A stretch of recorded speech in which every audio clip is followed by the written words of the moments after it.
जय शिवराय. धर्मवीर छत्रपती संभाजीराजे शौर्य प्रतिष्ठानच्या संस्थापक अध्यक्ष बाळराजे आवारे पाटील बोलतोय.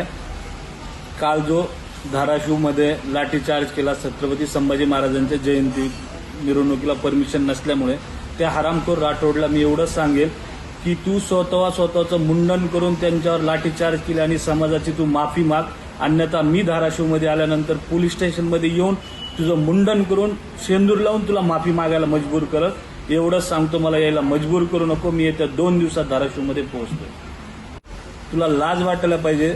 छत्रपती हे आमचे दैवत आहे, ते आमचे राजा आहेत आणि त्यांच्या परमिशन नसतील म्हणून तू लाठीचार्ज करतो. याच्यानंतर महाराष्ट्रात कुठेही परमिशन घेणार नाहीत. डायरेक्ट आम्ही जयंत्या साजऱ्या करणार. सगळ्या महापुरुषांच्या तुम्ही कसे अडवताय ते मी बघतो.